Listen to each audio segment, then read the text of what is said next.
Vous êtes dans la joie. Car moi, je me retrouve vraiment dans la joie.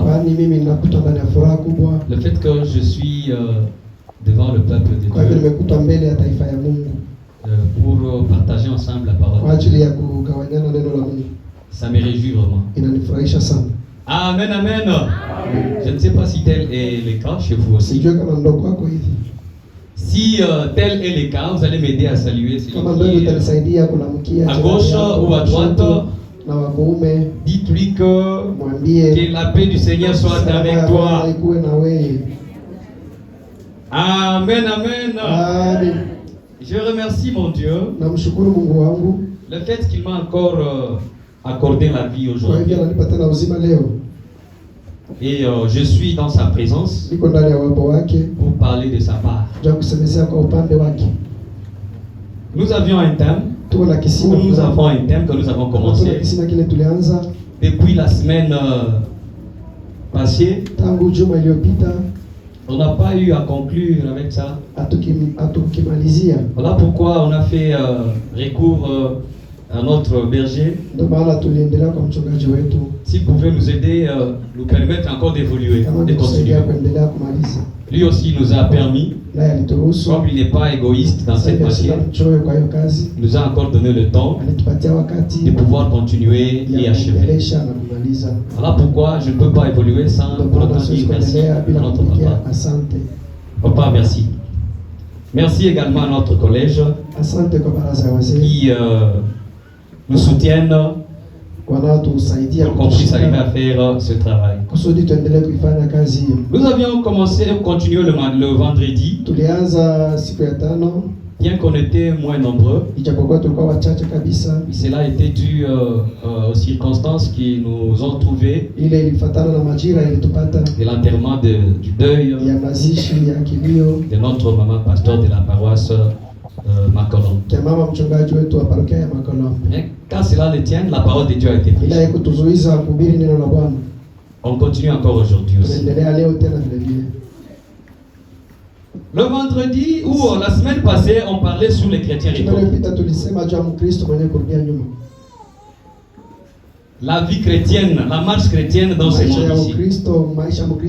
Aujourd'hui, le diable, dans sa ruse, il est en train de chercher comment distraire les enfants de Dieu afin qu'ils soient en retard de la parole de Dieu, qu'ils soient en retard par rapport à leur nombre d'années de vie chrétienne. Amen, amen.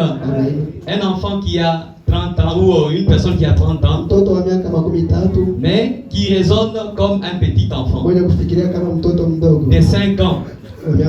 Cet homme-là a un retard dans sa croissance.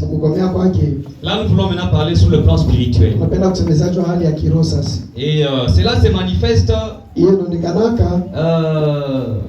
dans différents signes que nous avions parlé durant la semaine passée, dont nous n'avons plus le temps pour y revenir.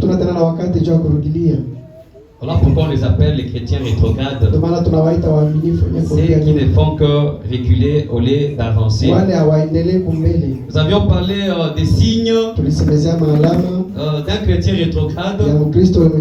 Nous avons aussi également montré les conséquences. C'est sur ce point-là dont nous sommes arrêtés le mercredi passé. Ou le mercredi antérieur, on peut dire. Sur les conséquences d'être chrétien rétrograde. Le vendredi, nous avons aussi eu à évoluer. Nous avions lu dans le livre de Romains, chapitre 1er, le verset 28 et 21 plutôt. Si on peut nous lire ce verset. Romains, le chapitre 1, le verset 21. Amen. Puisqu'ayant connu Dieu, ils ne l'ont point glorifié comme Dieu et ne lui ont point rendu grâce, mais ils se sont égarés dans leur pensée et leur cœur, sans intelligence, a été plongé dans les ténèbres. Swahili. Kwa kuwa wakati walipojua Mungu hawakumtukuza kama Mungu wala kumshukuru, lakini walikuwa bure katika mawazo yao, na mioyo yao iliyokuwa pasipo kufahamu ilitiwa giza. Amen, amen. Ce sont les remarques que l'apôtre Paul est en train de parler aux Romains. Ni maalama ile mtume Paulo anasema kwa Warumi. Les faiblesses ou les erreurs qu'ils ont présentées. Makosa ile walionyesha. Ou le regret de Dieu. Ama nunguniko ya Mungu. Ayant connu Dieu, walipomjua Mungu, mais ne l'ont point glorifié comme Dieu. Hawakumtukuza kama Mungu. Amen, amen. Amen. Puisqu'ayant connu Dieu, ils ne l'ont pas glorifié comme Dieu. Et ne lui ont point rendu grâce. Mais ils se sont égarés dans leurs pensées et leur cœur sans intelligence a été plongé dans les ténèbres. Le vendredi, nous avions dit pourquoi est-ce que nous étudions la parole de Dieu? Pourquoi est-ce qu'on a encore besoin de l'évangile? Nous avons besoin de l'évangile. C'est pour la croissance spirituelle. C'est pour connaître Dieu davantage. Si Jésus-Christ est venu sur terre, on nous a dit la fois passée, la semaine passée, il est l'image du Dieu invisible. Lorsque Dieu avait créé l'homme, il s'est dit ceci en Genèse: créons l'homme à notre image, selon notre ressemblance. C'était l'objectif de Dieu pour créer l'homme. Mais vous savez bien, après la chute d'Adam, l'homme a perdu cette ressemblance. L'homme a perdu cette image de Dieu. Voilà pourquoi, comme le premier Adam a chuté, il a fallu que le second puisse venir pour relever ce défi, pour nous aider encore davantage, pour renouer ce qui a été brisé ou coupé. C'est notre Seigneur Jésus-Christ. Il est venu sur terre pour nous donner encore cette chance, pour nous donner encore cette grâce de pouvoir encore se réconcilier à notre Père, de lui appartenir encore.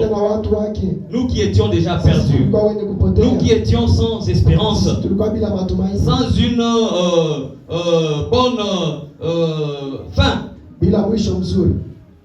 Jésus-Christ est venu pour relier ou reconstruire encore, restaurer le pont qui a été coupé entre nous avec notre Père et notre Dieu. Voilà pourquoi Jésus-Christ est descendu ici en chair. Il a porté plutôt la chair humaine. Il a commencé à annoncer la bonne nouvelle. Il nous a prêché. L'objectif de cette prédication ou des enseignements ou de la venue de notre Seigneur Jésus, c'est à ce que nous puissions le ressembler tel qu'il était dans ce monde. C'est tel que nous devons aussi être. Mais chose grave, le diable veut aussi plonger les enfants de Dieu toujours dans les distractions, afin qu'ils n'arrivent pas parfaitement à ressembler Christ.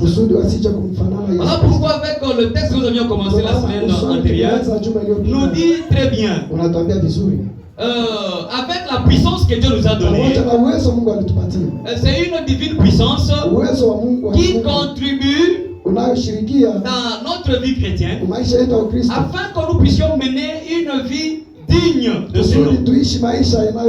On ne peut pas avoir raison pour dire que parce que nous sommes dans ce monde, bien sûr dans le monde ici nous sommes exposés à tous les dangers. Le diable nous guette avec toutes sortes de dangers. Mais ayant cette puissance, cette nature divine en nous, celle-ci nous aide à bien marcher pour ne pas tomber. Le problème, il faut seulement avoir l'obéissance à l'esprit qui est en toi, qui est en train de te parler. Là, tu arriveras à ressembler Christ. L'objectif ou les objectifs pour lesquels nous avons reçu le Saint-Esprit, Bien aimé, c'est aussi arriver à ressembler Christ. Nikufikia kumfanana Kristo. Amen, amen. Voilà pourquoi nous aussi nous écoutons la parole de Dieu. Nous étudions, nous avons encore besoin de l'évangile à chaque fois. L'église est ici sur terre. C'est un appareil pour le perfectionnement des saints. Amen, amen. L'église est en train de nous tailler. Bien sûr, à travers la parole de Dieu. Jusqu'à ce que le Christ, lorsqu'il reviendra pour l'enlèvement, qu'il puisse trouver l'église tout en étant sans tâche. Que le Christ trouve l'église prête à partir. C'est la lutte qui est là. Le diable ne veut pas ça. Pour lui, ce qu'il cherche, c'est qu'un grand nombre de gens puissent se perdre. Comme lui, il connaît son sort, il veut entraîner aussi un grand nombre de chrétiens pour aller avec eux. Voilà pourquoi il plonge les gens dans ils ont connu Dieu, mais ne l'ont pas glorifié comme étant Dieu. Dans 3 versets, toujours du premier du Romains chapitre 1er, tu vois dans le verset 24, dans le verset 26, ainsi que dans le verset 28, Dieu est en train, ou la parole de Dieu ici est en train de manifester le regret de Dieu. On nous dit quoi dans le 24e verset? C'est pourquoi, on recommence la lecture là, puisqu'ayant connu Dieu, et ne l'ont point glorifié comme Dieu, et ne l'ont point rendu grâce. On va dans le 24e verset. C'est pourquoi Dieu les a livrés à l'impureté, selon les convoitises de leur cœur, en sorte qu'ils déshonorent eux-mêmes leur propre corps. Le verset 26, c'est toujours le regret. C'est pourquoi Dieu les a livrés à des passions infâmes. Le verset 28.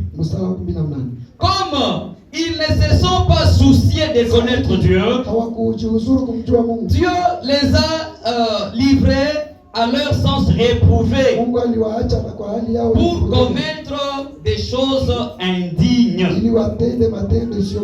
étant remplis de toute espèce d'injustice, de méchanceté, de cupidité, de malice, plein d'envie, de meurtre, de querelles, de ruses, et la liste continue. Lorsque nous apprenons ou nous étudions la parole de Dieu, c'est pour arriver à le connaître. C'est pour arriver à ressembler à notre Christ qui est venu ici. Et lorsqu'on est maintenant à la ressemblance de notre Dieu, l'objectif aussi pour lequel Dieu avait créé l'homme dans le jardin d'Éden, c'était pour que ce dernier puisse le glorifier, qu'il soit son représentant dans le monde. Dieu a créé l'homme à son image, à sa ressemblance. Ce n'était pas fini. Il a mis encore au-dessus de toutes choses, qu'il puisse régner sur tout ce qui a été créé dans le monde. Voyez comment est-ce que Dieu nous a aimés. Voyez comment est-ce que Dieu, l'objectif de Dieu sur nous, comment est-ce qu'il était grand. Mais l'homme a toujours tendance à aller de côté. Bien aimé, les prédications que nous écoutons aujourd'hui, c'est devenu comme une histoire. Or, à chaque fois qu'il y a une prédication, c'est Dieu qui est en train de parler. C'est Dieu qui est en train de vous chercher. Dieu est en train de nous rechercher partout où nous sommes allés. Nous avons tendance à sortir dans la volonté de Dieu et pour se retrouver dans l'égarement.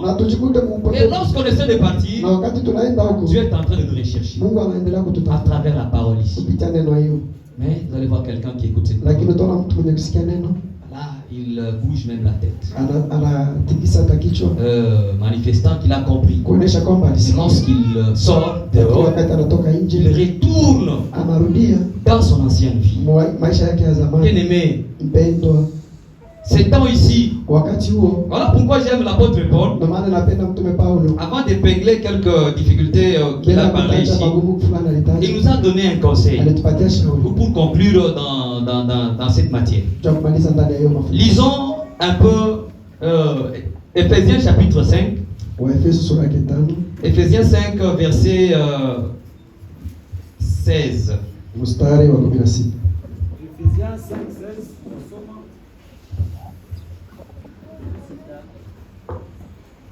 Ukikomboa wakati, kwa sababu siku hizi ni za uovu.